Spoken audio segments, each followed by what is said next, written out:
Olá, conectados! Sejam bem-vindos a mais um Conectados em um Clique. E hoje, o lugar para onde nós vamos viajar é a terra da tecnologia, da cultura milenar, do Godzilla. Mas mais do que tudo isso, é a terra dos meus avós paternos. Sim, os meus avós paternos também migraram do Japão ali no início do século XX para trabalhar aqui nas lavouras aqui do Brasil.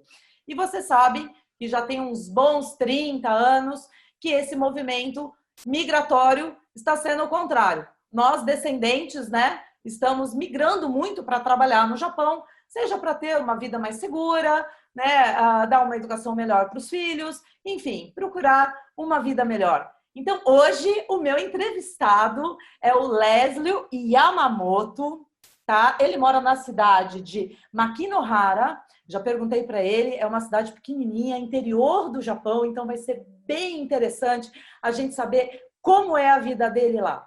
Então fica aqui comigo que nós vamos rodar a vinheta e olha para longe, daqui a pouquinho de volta do Japão.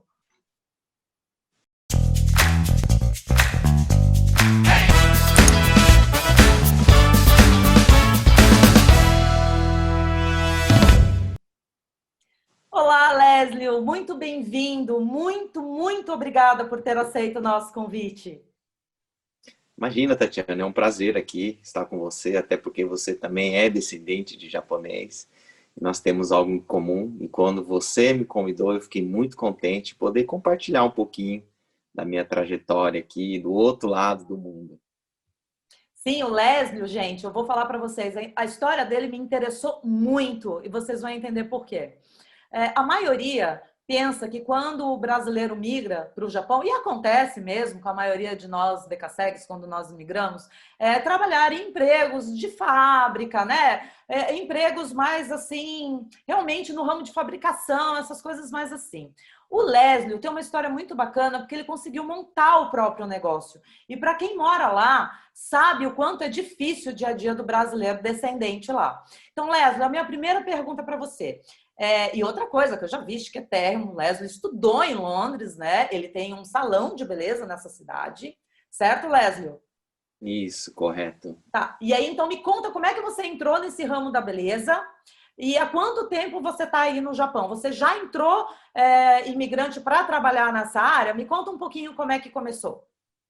Tá, vamos lá, Tatiana. Aos meus 17 anos de idade, eu me formei no Brasil, no segundo grau. E eu não via oportunidades na época no Brasil, e meus avós, por serem daqui, eu sempre tive um sonho de visitar o Japão. Então eu vim pro Japão e eu tinha uma base como cortar cabelo. Porém, eu vim para o Japão com uma mentalidade assim: se o dia que eu não render financeiramente, eu tenho que render em estudos. E aí foi quando eu vim para o Japão e eu vim trabalhar em fábrica de início, porque é muito difícil você chegar aqui e você ingressar em comércio, abrir algo próprio, porque é muito rigoroso as leis, você precisa passar por vários testes, coisa e tal. E eu chegando aqui, eu trabalhando na fábrica, e na época eu lembro que as horas extras foram diminuindo. As pessoas tinham menos trabalho, e eu sempre tive essa mentalidade. O dia que eu ganhasse pouco financeiramente, eu tinha duas poupanças. A poupança de conhecimento tinha que fluir. Então, nesse tempo que foi diminuindo as horas do trabalho, eu consegui arrumar uma oportunidade de trabalhar num salão. E eu me lembro que no início eu tinha um pouco de dificuldade no idioma, até em atender os japoneses, em me relacionar, mas assim, tudo que é com sacrifício é que a gente depois vê resultado. Nada é fácil, né?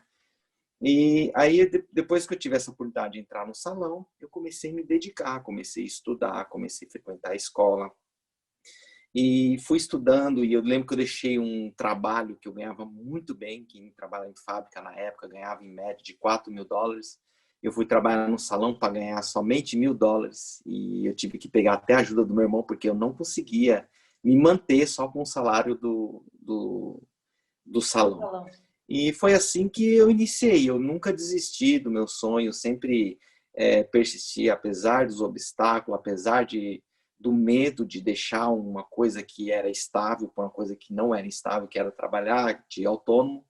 E aí foi aonde eu comecei a ingressar e tomar coragem eu sempre pensei, quando eu pisei no Japão a primeira vez, eu falei assim, olha, é muito interessante, o país é muito bom, ele dá a oportunidade da gente trabalhar, da gente fazer um pé de meia, porém, na minha vida não vai ser em fábrica. Eu sempre tive esse desejo no meu coração. Então, eu lembro que eu trabalhei em média 1 ano e meio em fábrica, e já estou há 25 anos no Japão, ou seja, eu, nesse período todo só trabalhei 1 ano e meio, mas foi com muito alvo, sabe? Eu nunca desviei do meu alvo. Eu trabalhava de sábado, domingo. As pessoas chamavam para passear e eu era novo, eu tinha somente 18 anos. Mas eu falei, não, eu não vou abrir mão. Eu sempre tive um foco e eu sempre priorizei o meu foco. Eu vou aproveitar então esse gancho e chamar o videozinho que o Leslie, o muito querido, gravou para nós do cotidiano da vida dele ali na cidade onde ele mora.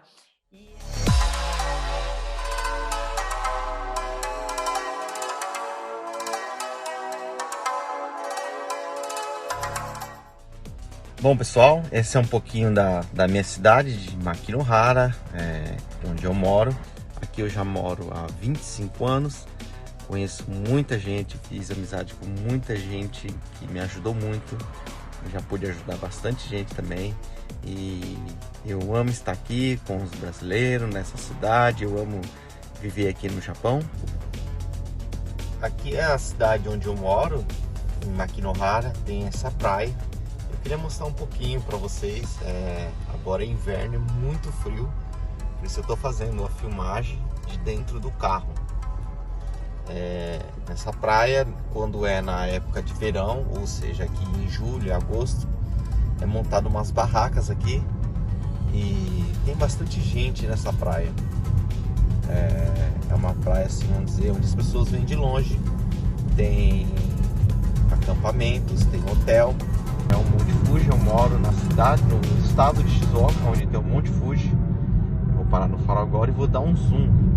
Pra você estar vendo que é um sorvetão lá em cima do carro. Ali é o Monte Fuji. Nessa época o topo dele fica cheio de neve. Eu tô mais ou menos na distância de 2 horas dele e você consegue enxergar perfeitamente. Nós tiramos o tênis, o sapato, deixamos aqui na entrada, chamamos de Genkan e subimos com aquele chinelo. E aqui está meu espaço, depois da caminhada de manhã, eu venho aqui onde eu faço meus estudos, eu tenho ali meus diplomas, tá? Algumas viagens, alguns cursos que eu fiz internacional, como em Londres, Paris, na França. E eu vou mostrar um pouquinho aqui do meu espaço, como funciona. Aqui é um painel onde tiro algumas fotos. Vocês podem também acompanhar na rede social, no Instagram. Tenho página no Facebook. E aqui é um pouco do meu salão, onde eu trabalho, tá? Temos uma loja aqui também, ao lado. Vendemos alguns produtos. Minha esposa trabalha comigo e nós fazemos também sobrancelha, manicure, pedicure, tá? Esse é um pouquinho do meu trabalho, como funciona aqui.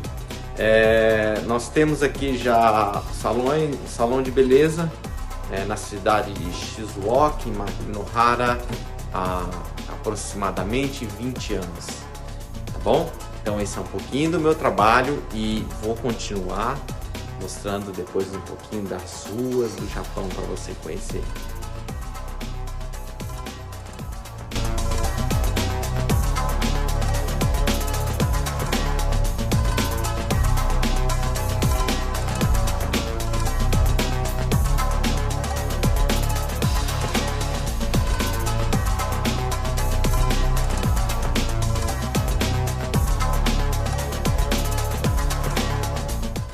Forte abraço e muito obrigado por essa oportunidade de participar do One Click. Você disse que é um país que te possibilita, né, você empreender. Entretanto, eu participo de vários grupos assim de brasileiros que moram fora e eu vejo muita gente, muito descendente. É um choque cultural, apesar de sermos descendentes, certo? E você trabalha com público direto.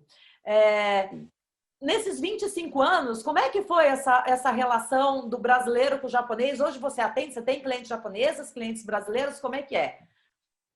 Olha, Tatiana, para ser bem sincero, eu tenho somente 20% de clientes japoneses. A maioria, ou seja, a maioria é brasileiro, porém eu tenho também de outros países, como filipinos, argentinos, peruanos, outras nacionalidades. O japonês, ele tem uma cultura diferente. Ele é mais caladinho, ele é mais quietinho. Então, geralmente eu procuro atender japoneses num horário, brasileiros num outro. Eu procuro, aliás, eu trabalho com horário marcado, mas devido a essa cultura de eles serem mais quietinhos, de eles não conversar com qualquer um, eles precisam ter um tempo para conhecer, para conversar, eu procuro trabalhar dessa forma com eles. Interessante. Mas e a beleza? Assim, cuidar do cabelo, é o mesmo estilo? Curiosidade que eu acho que todo mundo tem, né? Como é que é a diferença da mulher japonesa para a mulher brasileira? Tá, vamos lá. A mulher brasileira, na verdade, ela é muito mista, né? O Brasil é um país de cultura muito mista, como da Europa, Estados Unidos, vários países. O Japão é um país que a cultura dele é muito antiga, uma cultura milenar.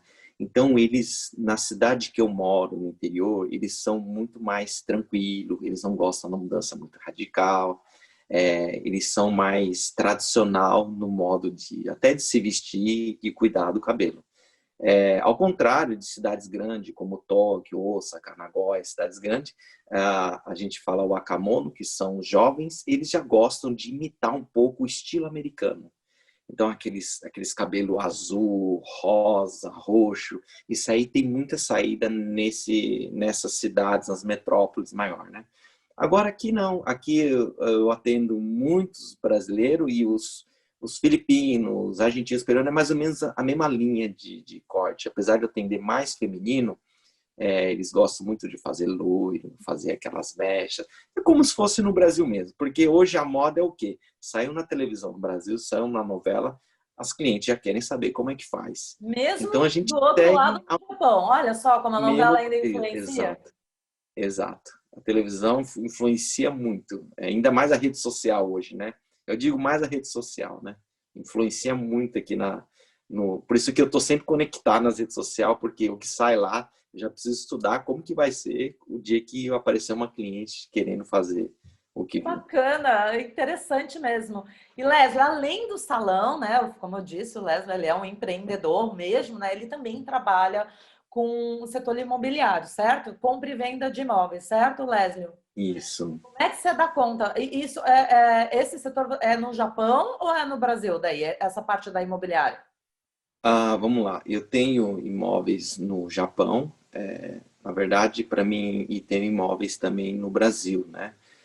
Na verdade, a gente vai passando os anos e eu me formei aqui também em administração de empresa.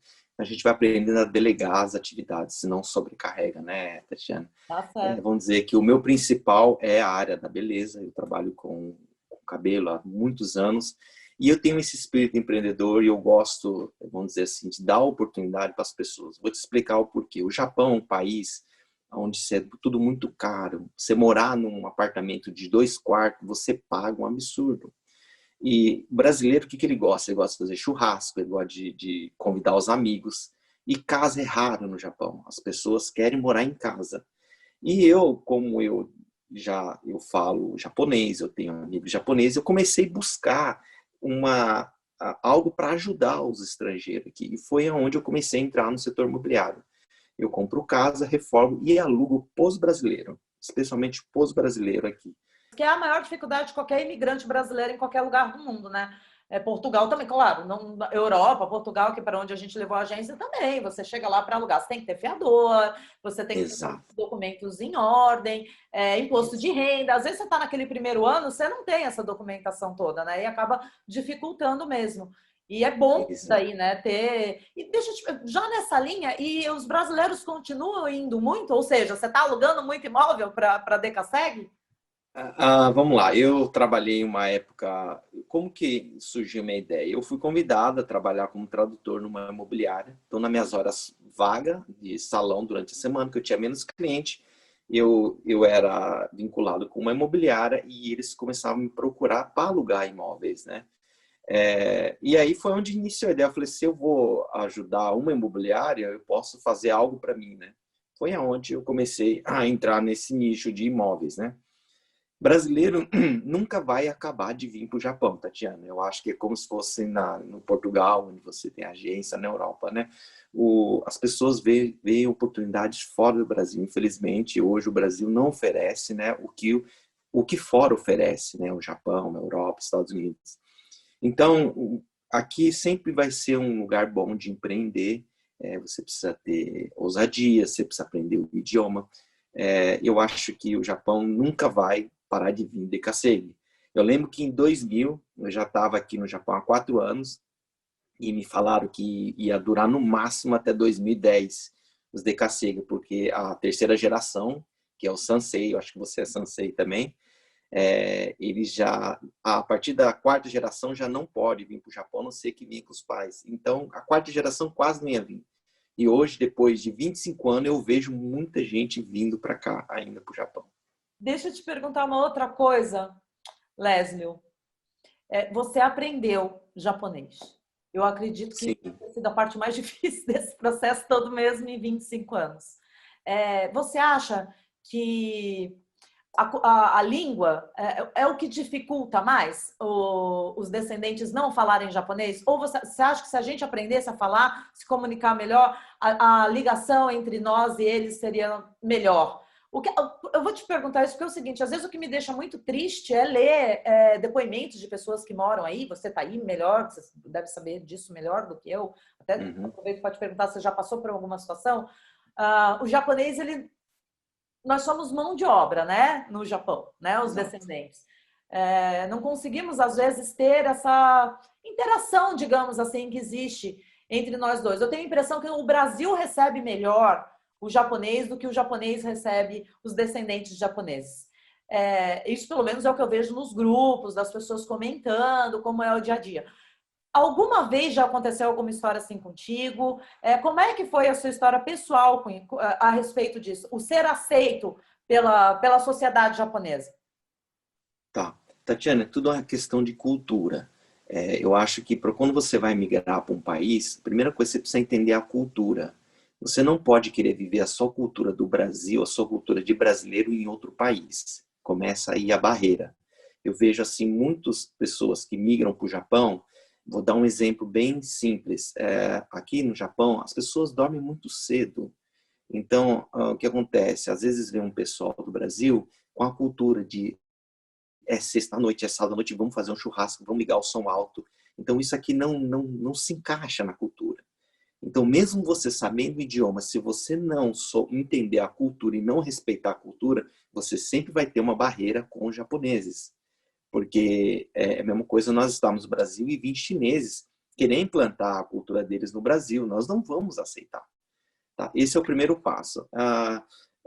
Quando eu cheguei no Japão, antes de vir para cá, eu estudei 4 anos no Brasil, numa escola no Brasil. Porém, eu cheguei aqui, eu tinha dificuldade, porque o dialeto, depende da região, falava de um jeito, né? Então, eu fui entendendo que não era só o idioma, eu tinha que entender a cultura, eu tinha que respeitar a cultura deles. E eu fui me encaixando, eu fui aprendendo o idioma. E depois que eu entendi a cultura e eu aprendi o idioma, hoje eu não tenho dificuldade em me relacionar com nenhum japonês. Eu tenho amigos japoneses. Inclusive, hoje eu vou no jantar na casa de um japonês. Eu me relaciono com eles muito bem. E eles perguntam para mim como que o brasileiro pensa, por que o brasileiro age desse jeito. Eu falo que o ser humano ele é igual no mundo todo. Se você usar uma linguagem do amor, você vai receber o amor de volta. Agora, você precisa entender a cultura. Eu acho que a barreira é mais a cultura mesmo. Ok. Léslio, agora eu estou entrando na última fase aqui do nosso programa. Eu vou te pedir um favor. Eu quero que você... Poxa, você tem uma história muito bacana, você prosperou como empreendedor, admiro muito mesmo, viu? Parabéns, porque, olha, obrigado. Não é fácil aí no Japão. Então, aplausos para você, viu? Obrigado, Tatiana. E eu queria que você deixasse uma mensagem agora para os nossos conectados, desses milhões ainda de Decasex que tem aqui no Brasil, que um dia sonham em ou conhecer, ou estudar, ou morar no Japão. O seu recado para eles. Tá. Recado para você que um dia sonha vir para o Japão, ou você que está no Japão, tudo na vida a gente depende de muito esforço. Não adianta a gente querer cortar caminhos. Na minha história de vida a gente tem que ter entregas. Em certos momentos da nossa vida, a gente temos que nos entregar. Colocar metas diárias, semanais, anuais, e você não perder esse foco. O Japão é um país muito bom, porém é um país do capitalismo, onde se consegue tudo muito fácil. E se nós não temos foco no que a gente quer, nós se perde no meio do caminho e acaba depois criticando o país, achando que a culpa é do país. Eu acho que a solução está dentro de nós, do modo que nós vamos decidir fazer, do modo que nós vamos decidir pensar e sonhar. Porque quando você sonha, você imagina, isso já está conectado com o seu propósito. Essa é a mensagem para vocês. Eu amei. Muito obrigada. Vou dar para mim também. Obrigado. Obrigada, Leslie. Arigatou. Eu que agradeço. Vai ser legal esse vídeo. Você vai adorar, viu? Muito obrigada mesmo Sim. por ter participado. E Imagina. você conectado, eu também espero que você tenha gostado aqui da nossa conexão direto com o Japão. Tá pensando o quê? A gente está cada vez mais chique. E olha, um super beijo, viu, Miriam, minha prima Miriam Kinoshita, que me ajudou aqui na produção desse programa. É verdade. Então, a Miriam foi a nossa ponte, né? Muito obrigada, viu, Miriam? Um beijo para vocês e conectados. Não Beijo. esqueça, próxima terça-feira nós estaremos em outro lugar nesse mundão velho de Deus. Um beijo, obrigada pela companhia e até lá. Até lá.